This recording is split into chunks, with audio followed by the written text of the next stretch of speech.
takeover of Afghanistan now inevitable? No, it is not. Because you have the Afghan troops have 300,000 well-equipped as any army in the world. There's $1 trillion spent training and equipping hundreds of thousands of Afghan national security and defense forces. 2,448 Americans killed, and an air force against something like 75,000 Taliban. It is not inevitable. The Afghan capital. These soldiers and Marines that are fully kitted out, putting on night vision goggles, landing in Kabul, taking positions at the airport, they're going to a combat zone, are they not? I will not send another generation of Americans to war in Afghanistan with no reasonable expectation of achieving a different outcome.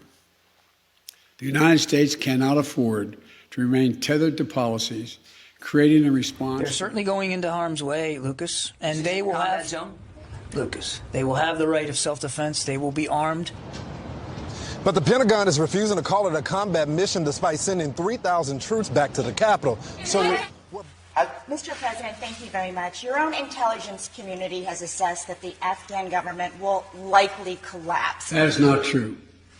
Can you please clarify what they have told you about whether that will happen or not? That is not true.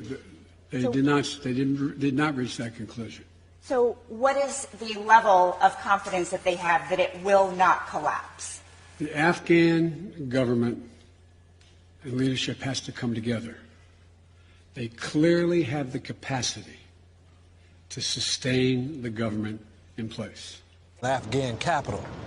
Do you see any parallels between this withdrawal and what happened in Vietnam, with some people feeling... None whatsoever. Zero. What you had entire brigades breaking through the gates of our embassy. 6, if I'm not mistaken. The Taliban is not the North Vietnamese army. They're not remotely comparable in terms of capability. There's going to be no circumstance where you see people being lifted off the roof of a embassy of the United States. Complete dangerous evacuation efforts in Kabul as Taliban forces close in on the Afghan capital. From Afghanistan. It is not at all comparable.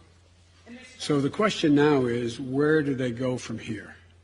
That the jury is still out. But the likelihood there's going to be the Taliban overrunning everything and owning the whole country is highly unlikely.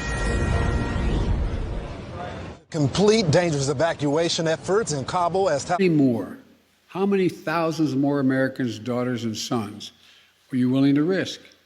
How long would you have them stay? Or go to Afghanistan to nation build. And it's the right and the responsibility of the Afghan people alone to decide their future and how they want to run their country. Our military commanders advised me that once I made the decision to end the war, we needed to move swiftly to conduct the main elements of the drawdown. And in this context, speed is safety.